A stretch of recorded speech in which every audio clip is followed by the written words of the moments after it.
La glucosa es un monosacárido, ¿de acuerdo? Pertenece a la familia de las aldohexosas. La glucosa es una aldohexosa, ¿ya? La glucosa es el principal combustible en la mayoría de los organismos. Una molécula de glucosa, cuando se oxida a nivel celular, una glucosa más 6 oxígenos, se oxida, produce 6 moléculas de CO2 y 6 moléculas de agua. Esta reacción química tiene un delta G'0 de menos 2840 kJ por mol. Tiene un valor de delta G primero que es negativo, lo cual implica que la oxidación de la glucosa es un proceso espontáneo, y un valor muy alto, 2840 kJ por cada mol de glucosa que se oxida. ¿Ya? Esta molécula a nivel celular se almacena como polímeros. La glucosa siempre se almacena como polímeros. En células animales se almacena como glucógeno. En célula animal lo almacenamos como glucógeno. En célula vegetal, por ejemplo, lo almacenamos como almidón. ¿Bien? A nivel celular, los organismos cuando requieren energía, la glucosa se libera. ¿Ya? Un organismo que requiere ATP, por ejemplo, requiere energía, libera glucosa para que se oxide. Y a partir de su degradación se puede obtener ATP. También a partir de la molécula de glucosa puede obtener otras moléculas, ¿ya? Que lo vamos a ver más adelante. Entonces, nuestro organismo, en principio, depende de glucosa. El organismo humano, o en general los organismos vivos, dependen de glucosa. Nosotros tenemos una concentración definida de glucosa a nivel sistémico. Nosotros tenemos niveles de glucosa plasmáticos que se denominan glicemia. La glicemia es la concentración de glucosa a nivel de sangre. La glicemia normal tiene un valor mínimo de 70 a 80 miligramos por decilitro.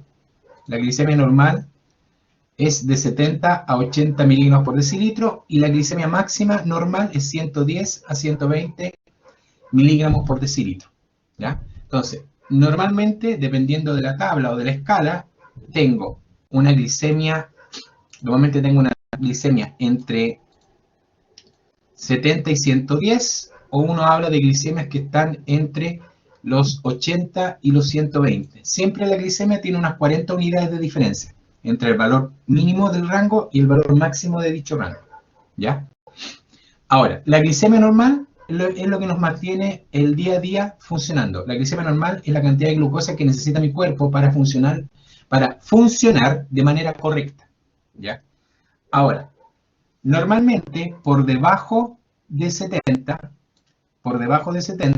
yo estoy hablando de hipoglicemia.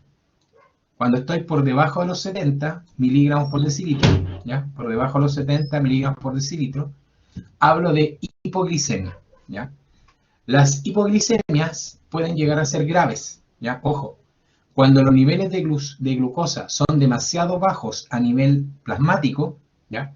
Por ejemplo, cuando llegamos a los 60 tenemos signos biológicos como sensación de hambre, ¿ya? Liberación de hormonas, ¿ya? Como el glucagón, la adrenalina, el cortisol. Niveles por debajo de 60 generan sudoración y temblores. Niveles por debajo de 40, por ejemplo, generan letargia. Incluso por debajo de 30, estoy hablando de convulsiones e incluso hasta coma, ¿ya? Incluso coma cuando tengo niveles demasiado bajos de glucosa, ¿ya? Finalmente, con niveles de 10, ¿ya? Estoy hablando de daño cerebral. Glucosas ya por debajo ya de 30 son graves, ¿ya? Incluso 10 ya es muerte, ¿bien? Entonces, las hipoglicemias se consideran por debajo de 70. ¿Ya? También puedo tener hiperglicemias, ¿ya? Las hiperglicemias normalmente las considero sobre 120. De 120 hacia arriba, hablo de hiperglicemias. Tengo hiperglicemias de 120 hacia arriba. Normalmente, después de cada ingesta de alimentos, después que consumimos nutrientes, hay hiperglicemia. Después de la ingesta de alimentos, siempre tenemos hiperglicemia, ¿ya? Esa hiperglicemia, ¿ya?, se tiende a reducir debido a que la glucosa se incorpora a los tejidos. Una vez que consumo alimentos, la glicemia aumenta y después esa glicemia se vuelve a la normalidad. ¿Cuándo? Cuando tengo, ¿ya?, vías metabólicas que se activan. Se activan en principio los transportadores de glucosa, la glucosa se incorpora a los tejidos y se absorbe y se metaboliza, ¿ya? Bueno, los niveles de glucosa, o lo que acabamos de ver, los niveles de glicemia, la glicemia, se mantiene principalmente por dos hormonas, la insulina y el glucagón. Entonces, nuestra glicemia está regulada de manera hormonal, insulina y glucagón, ambos secretadas por el páncreas,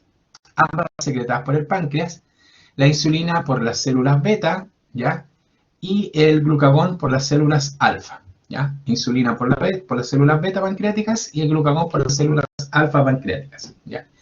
La insulina es una hormona, ¿ya?, que se activa en condiciones de glicemia elevada, ¿ya? La glicemia elevada provoca la secreción de insulina, ¿ya? Por ende, la insulina tiene un rol denominado hipoglicemiante. La insulina es hipoglicemiante, provoca que la glicemia disminuya, ¿ya? La insulina tiene el trabajo de disminuir los niveles de glicemia y llevarlos a la normalidad. ¿Cómo lo hace? Promueve la captación de glucosa por parte de los tejidos, por ejemplo, activando transportadores específicos, ¿ya? Activa el uso de la glucosa y el almacenamiento cuando ésta se encuentra en exceso. En cambio, el glucagón es en respuesta a una glicemia baja. El glucagón se libera cuando la glicemia es baja, en una hipoglicemia. ¿Cuál es el trabajo del glucagón? El glucagón se define como una hormona hiperglicemiante. El glucagón es hiperglicemiante. Su trabajo es aumentar los niveles de glucosa en sangre. Hiperglicemiante, que provoca aumento de glucosa en la sangre, ¿ya? ¿Cuál es su trabajo? Promover la producción de glucosa, ¿ya? Por ejemplo, activa procesos hepáticos como la gluconeogénesis, ¿ya?, como la glucogenólisis del hígado, y eso permite, por ejemplo, que el hígado sea capaz de liberar glucosa, ¿ya? El glucagón, por ejemplo, no actúa en el músculo, ¿ya? El glucagón tiene varios tejidos diana, pero en el caso del músculo esquelético no actúa porque no tengo receptores, ¿ya? Ahora, la secreción de glucagón se inhibe por insulina y por altas concentraciones de glucosa. La liberación de glucagón está inhibida por insulina y por altas concentraciones de glucosa. Normalmente, mi sistema tiene insulina disponible o glucagón disponible y eso está directamente relacionado con la glicemia. Ya, como les digo, glicemia alta, insulina liberada, no hay glucagón. Glicemia baja, glucagón liberado, no hay insulina en la sangre. Es el uno o el otro, depende de la condición metabólica. Bueno, nuestro organismo diariamente está en procesos denominados periodo postprandial y posabsortivo. El día a día, nuestro organismo trabaja, ¿ya?, dependiendo de los niveles de glicemia. Nuestro organismo va a trabajar dependiendo de los niveles de glicemia. Nosotros diariamente vamos a pasar por dos tipos de periodos. Nos suceden dos tipos de periodos: el periodo postprandial y el periodo posabsortivo. El primero, el periodo postprandial, es el que comienza inmediatamente después de la ingesta de alimentos. En un postprandial, la ingesta de alimentos, ¿ya?, la ingesta de alimentos o de comida contiene nutrientes, como la glucosa, y al ingerir alimentos me doy cuenta que el principal nutriente es glucosa. Debido a que hay una ingesta de alimentos, los niveles de glucosa en sangre aumentan. Después de la ingesta de alimentos, los nutrientes pasan a la sangre y la glicemia aumenta. Como la glicemia aumenta, se libera insulina. La insulina en promedio aumenta 4 a 5 veces lo normal en sangre, ¿ya? Entonces, ingesta de alimentos, en este caso Se absorbe la glucosa, se libera insulina, ¿ya? Y de manera secundaria se secreta adrenalina. La adrenalina me ayuda, ¿ya? En este proceso postprandial, como hay liberación de insulina, se favorece el uso de glucosa. En este periodo, nuestro organismo trabaja con glucosa, la glucosa que está llegando desde el exterior, desde lo proveniente de los nutrientes. Y se inhibe el uso de ácidos grasos como fuente de energía. Entonces, le doy preferencia a la glucosa que está ingresando a mi metabolismo, la glucosa que está llegando le voy a dar uso, ¿ya? Y los lípidos o los ácidos grasos los voy a guardar. El lípido se reserva. ¿Dónde se reserva? Idealmente se va hacia tejido adiposo, ¿ya?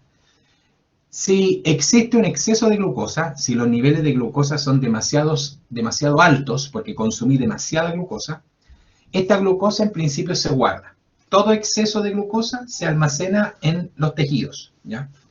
La glucosa se almacena primero como una molécula llamada glucógeno. La glucosa se almacena como glucógeno en el hígado, ¿ya? También se puede almacenar como glucógeno en el músculo. Entonces tengo glucógeno hepático, glucógeno muscular. Y si existe un exceso de esa glucosa, si hay demasiada glucosa libre, esto se puede convertir en lípidos y se almacenan en tejido adiposo, ¿ya? Entonces, recuerde, la glucosa primero se almacena como glucógeno hepático o muscular y después, si existe aún un exceso, esta se convierte en lípidos en tejido adiposo y se almacenan los lípidos en tejido adiposo. Después del periodo postprandial tenemos el periodo posabsortivo. El periodo posabsortivo es lo que uno conoce como situación de hambre.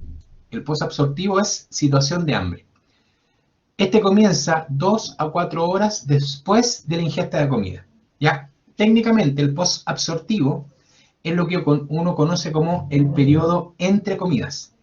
Periodo entre comidas, ¿ya? Cada órgano tiene un nutriente particular, ¿ya? Cada órgano tiene un nutriente particular, ¿ya?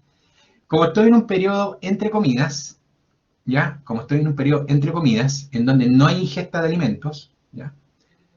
Mi glicemia está relativamente baja. En el periodo posabsortivo tengo una glicemia baja, ¿ya? Tengo una glicemia baja. Como tengo una glicemia baja, se libera glucagón para que esa glicemia aumente. Hay liberación de glucagón para aumentar la glicemia. También se libera adrenalina de manera secundaria. Entonces, ojo, la adrenalina se libera junto con la insulina o junto con el glucagón, ¿ya? Como la glicemia estaba baja, libero glucagón para que ésta aumente, ¿ya? En este periodo de hambre, o en el periodo posabsortivo, se favorece la degradación de glucógeno por parte del hígado. El hígado contiene glucosa, el hígado contiene glucógeno y ese glucógeno se puede convertir a glucosa. El hígado puede convertir el glucógeno a glucosa, ¿ya? Y además, en este periodo, todo lo que son lípidos de reserva se comienzan a movilizar. En el periodo posabsortivo, los lípidos de reserva se degradan, se liberan a la sangre para que los tejidos los usen como fuente de energía, ¿ya? Entonces, en este periodo, en el posabsortivo, aumenta el uso de ácidos grasos como fuente de energía. Dijimos que cada tejido usaba distintos nutrientes, ¿ya? Depende de estos posabsortivos. Por ejemplo, hígado, músculo, riñón, corazón utilizan ácidos grasos como fuente de energía, ¿ya? La glucosa disponible en este periodo, recuerden que estamos hablando que es una cantidad de glucosa baja, la glucosa disponible acá la vamos a priorizar para el sistema nervioso y para los glóbulos rojos, ¿ya? La glucosa se va a liberar exclusivamente para sistema nervioso, cerebro y glóbulos rojos. Entonces, nuestra glucosa es especial porque hay poca y por eso la voy a dejar para aquellos tejidos llamados sensibles. Los tejidos sensibles, como el sistema nervioso, como el cerebro, como las células rojas, ¿ya? Solamente trabajan con glucosa. Por ende, a ellos les voy a reservar la glucosa para que la usen. El resto de los tejidos, por ejemplo, trabajan con lípidos, ¿ya? Como lo dije anteriormente. En el periodo posabsortivo, la glucosa proviene de principalmente un proceso llamado glucogenólisis hepática, que es la degradación del glucógeno del hígado hasta glucosa. El hígado convierte el glucógeno en glucosa, y un proceso llamado gluconeogénesis. La gluconeogénesis es la síntesis de nueva glucosa. Gluconeogénesis, síntesis de nueva glucosa. Aquí tenemos procesos ya que permiten en este caso producir glucosa, ¿ya? Esa glucosa para llevarla a los tejidos sensibles. En el periodo posabsortivo, la glicemia está dentro del rango normal bajo. ¿Ya? La glicemia en este periodo siempre está en rangos bajos, por debajo de 100, entre 60 y 100. ¿Ya? Y como dijimos, esta es la situación de hambre. ¿Ya? ¿Cuándo termina el periodo posabsortivo? Cuando consumo alimentos. Entonces, ojo, diariamente, ¿ya? Después de cada ingesta, paso por un periodo postprandial y posabsortivo. Normalmente, el periodo postprandial, por ejemplo, es el desayuno. Nosotros consumimos desayuno, consumimos nutrientes y estamos en un periodo postprandial en donde la glicemia aumenta. De allí, esa glucosa se absorbe, se guarda, se ocupa, o sea, se ocupa un poco, se guarda el resto, y ahí tengo un periodo de hambre. O sea, estamos en clase ahora desde las 8:30, 9, 10, 11. Ya, pensemos en un periodo promedio entre 2 o 4 horas. Ya, a las 11 de la mañana ya tienen hambre. Y ahí se comen una colación. Y ahí la glicemia aumenta un poquito. Lo ideal es que almuercen después de 4 horas, almuerzan a mediodía. Ya, si están en clase a las 8 de la mañana, están almorzando a las 12 del día. Ahí viene el segundo periodo postprandial. Y de ahí de nuevo posabsortivo. Y después van a tomar 11, postprandial. Después posabsortivo hasta que se duermen. Y cuando se duermen, tienen un periodo que es un periodo posabsortivo largo, que es el periodo nocturno. ¿Ya? Entonces están todo el día, ingiero alimentos, postprandial. Descanso, posabsortivo. Vuelvo a tener hambre, postprandial. Vuelvo a descansar de comer, posabsortivo. Entonces están todo el día subiendo y bajando la glicemia. Por ende, diariamente pasan por un ciclo de postprandial, posabsortivo, postprandial, posabsortivo. Eso es día a día, ¿ya? Entonces, por ejemplo, ¿qué sucede cuando una persona está en ayuno? Recordemos que idealmente nosotros consumimos alimentos y generamos un ciclo de postprandial posabsortivo. ¿Qué sucede cuando una persona está en ayuno? Por ejemplo, cuando una persona realiza un ayuno, vamos a ver el primer gráfico, vamos a ver el gráfico de la izquierda, cuando una persona realiza ayuno de 0 a 12 o 24 horas, estamos hablando de un ayuno ya de un día por lo menos, cuando una persona realiza ayuno, lo primero que vemos es que la glucosa en sangre tiende a disminuir. La glicemia tiende a disminuir a niveles bajos. Como la glicemia disminuye, automáticamente vamos a asumir que también la insulina debe disminuir. Entonces, insulina disminuye y glicemia disminuye. No así el glucagón. El glucagón tiene que provocar que la glicemia se mantenga. Por ende, si disminuye la insulina, el antagonista es el glucagón, aumenta. Además en sangre se empiezan a formar o a liberar más ácidos grasos. El ácido graso aparece en sangre como fuente de energía. Entonces, el tejido adiposo libera ácidos grasos. ¿Ya? Aparte, en sangre, aparece una molécula llamada cuerpos cetónicos. En la sangre aparecen los cuerpos cetónicos, que son una molécula que me ayuda a tener un combustible extra. ¿Ya? Entonces, en el ayuno tenemos glicemia baja, glucosa en sangre baja. Insulina baja, porque la glicemia está baja, aumenta el glucagón. También aumenta los ácidos grasos libres y aumenta los cuerpos cetónicos. ¿Ya? Ah, y aparte, que me lo salté por acá, ¿ya? El glucógeno del hígado también disminuye. Recuerden que el glucógeno hepático tiende a disminuir porque se convirtió en glucosa. ¿Ya? Esa es una ilustración de los cambios metabólicos que suceden en el ayuno. Entonces, en general, en el ayuno, la glicemia baja, la concentración de glucosa baja, ¿ya? Los ácidos grasos comienzan a aparecer en el organismo como fuente de energía y se genera una molécula llamada cuerpos cetónicos, ¿ya? Que lo vamos a ver con detalle más adelante. Ahora, ¿de dónde vienen los carbohidratos? ¿Ya? Recuerden que estamos hablando de carbohidratos. ¿Ya? ¿De dónde provienen estos carbohidratos? Nuestra dieta es rica en azúcares. Nosotros tenemos una dieta rica en azúcares. Nosotros consumimos almidones, lactosa, sacarosa, celulosa. Entonces, nosotros consumimos almidones. El almidón proviene del reino vegetal, principalmente. El almidón es vegetal. Consumimos lactosa, que es un disacárido, ¿ya? La lactosa es un disacárido que está formado por una glucosa y una galactosa. También consumimos sacarosa. La sacarosa es un disacárido que es una glucosa más una fructosa. La sacarosa, por ejemplo, es el azúcar de mesa, el azúcar común, ¿ya? Y también consumimos celulosa. La celulosa también proviene del reino vegetal. Entonces, al consumir alimentos, normalmente consumimos almidones, celulosa. Si consumimos lácteos, consumimos lactosa, consumimos sacarosa, ¿ya? Estos se pueden degradar por efecto de una amilasa salival. Entonces, a nivel de boca, tengo una alfa-amilasa. La alfa-amilasa, por ejemplo, va a romper los almidones. La alfa-amilasa rompe los almidones, ¿ya? En moléculas de menor tamaño. El almidón pensemos que son 100 unidades y la amilasa rompe eso a unidades más cortas, 50, 30, 20, lo va acortando. A nivel bucal, la lactosa no sufre ningún cambio. La sacarosa a nivel bucal no se rompe y la celulosa tampoco. De allí los alimentos pasan al estómago, ¿ya?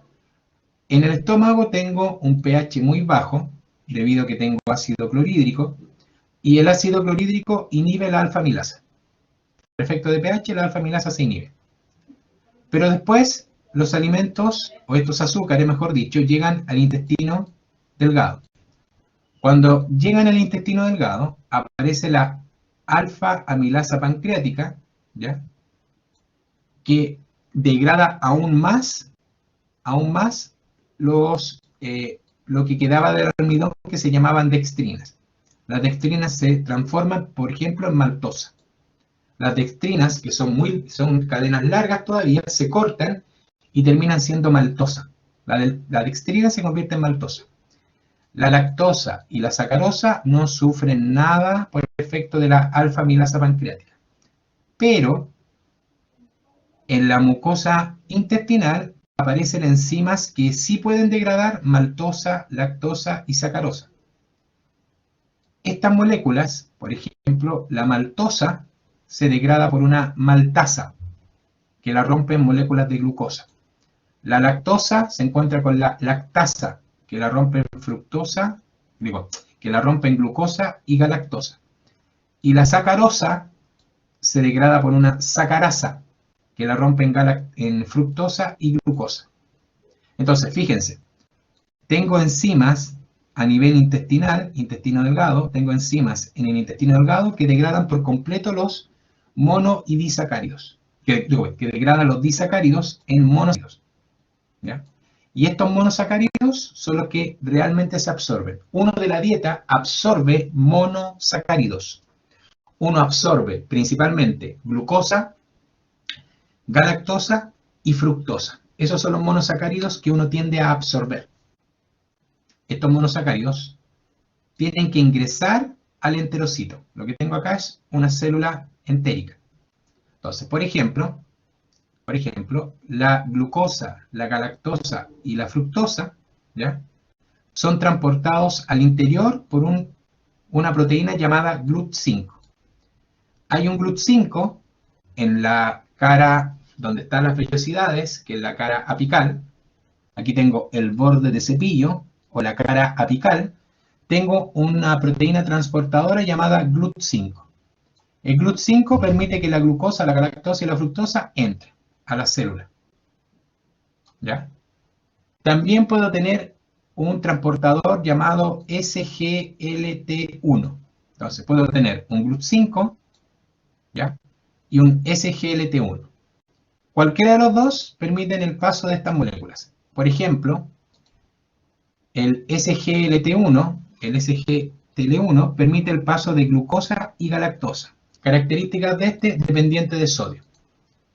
La glucosa y la galactosa entran por un SGLT1, que es dependiente de sodio. Para transportar es dependiente de sodio. Si lo hacen por el 5 es independiente de sodio. Al fin de cuentas, glucosa, fructosa y galactosa entran al enterocito. Después, para pasar a la linfa o para pasar a la sangre, lo hacen por un GLUT2. ¿Cómo absorbo los azúcares? Por proteínas llamadas GLUT. ¿Ya? Los transportadores de glucosa son GLUT. Los GLUT son glucoproteínas.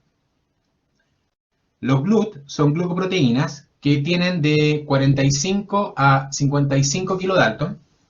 ¿Ya? Son proteínas que contienen de 45 a 55 kilodalton. Tienen 12 dominios transmembranales. Son proteínas de tipo alfa hélice. ¿Ya? Como son transportadores, generan canales, por ende son estructuras alfa hélice. Y en total se conocen 13. Los GLUT que hay hasta ahora son 13. ¿Ya? Aquí tengo una tablita con los principales. Acá hay una tablita con los principales, del 1 al 5 y el SGLT1. ¿Ya? Entonces, por ejemplo, los que más me interesan son el GLUT2, el GLUT4 y es SGLT1. ¿Ya? Esos son los más importantes. Por ejemplo, el GLUT2 se encuentra en hígado, y me falta el 1, sorry. El 1, el 2, el 4 y el SGLT1. El 1 se encuentra en cerebro, riñones, colon, placenta y lo más importante, en el glóbulo rojo. El 1 es el que permite al glóbulo rojo absorber glucosa. El 1 le permite al glóbulo rojo absorber glucosa. Ese es el 1. ¿Ya? El 1 es un transportador pasivo, funciona solo por gradiente. Transportador pasivo significa que funciona por gradiente. Se abre de donde hay más glucosa y deja pasar la glucosa, por ejemplo, de afuera, del medio, hacia el interior del enterocito, del eritrocito. Y es independiente de insulina. El GLUT1 es independiente de insulina. ¿Ya? No trabaja con la insulina, solamente por gradiente. El otro es el GLUT2. El GLUT2 está en hígado, células beta del páncreas, intestino delgado y riñones. El 2 está principalmente, me importa porque está en el hígado y las células beta. ¿Ya? En el hígado, ¿por qué necesito que esté en el hígado? Para que la glucosa se incorpore al hígado y se pueda almacenar o se pueda transformar en glucógeno o en lípidos, por ejemplo. En las células beta del páncreas está allí para la activación hormonal. El 2 también es independiente de insulina. Entonces, el 1 independiente de insulina, el 2 independiente de insulina. ¿Ya? De allí me salto al 4. El 4 está en músculo, en general, en músculo cardíaco o en el músculo cardíaco o esquelético, y en el tejido adiposo. El SGLT1 está en el intestino delgado y en los riñones. También es independiente de insulina. Recuerden que este es un transportador asociado a sodio. ¿Ya? Es un transportador asociado a sodio. Y en el intestino permite que la glucosa sea absorbida al enterocito. Y en los riñones también está preocupado de la reabsorción de glucosa. En los riñones está para reabsorber la glucosa. ¿Ya? El exceso de glucosa se reabsorbe por el SGLT1. De los que vimos, el GLUT4 es dependiente de insulina. ¿Cómo funciona? El GLUT4 está en tejido adiposo y tejido muscular. El GLUT4 lo tengo en adiposo y muscular. Este Este tejido es un adipocito o un miocito. En esos dos tipos de células lo tengo. Entonces, estos tejidos tienen un receptor de insulina. Estos dos tejidos tienen un receptor de insulina. Entonces, consumo alimentos, la glicemia aumenta. Ahora la glucosa es absorbida y pasa a la sangre. Esa glucosa tiene que entrar al adipocito o al tejido muscular para utilizarse. Entonces, la insulina liberada a la sangre se incorpora al receptor, que está en estos dos tipos de células. Esta insulina va a provocar que se generen vesículas, ¿ya? Que tienen transportadores de glucosa GLUT4. ¿Ya? Entonces, la célula genera vesículas que contienen transportadores de GLUT4. Estas vesículas se unen a la membrana celular, y los transportadores se exponen. Estos transportadores unen glucosa. Los transportadores comienzan a unir glucosa, que son los GLUT4. Esos son los GLUT4. Una vez que los transportadores han unido glucosa, la membrana genera nuevamente una invaginación. Entonces, se genera una vesícula con transportador y glucosa. Y eso se lleva al interior de la célula, en donde se degrada. Las vesículas se degradan, y cuando la vesícula se degrada, libera el transportador y libera la molécula de glucosa, pero dentro de la célula. Ahora la glucosa está acá. Está dentro de la célula. Eso es un transportador dependiente. Chiquillos, los otros son independientes. El otro transportador simplemente está, como lo vimos en este modelito, el transportador está en la membrana de la célula y se abre o se cierra.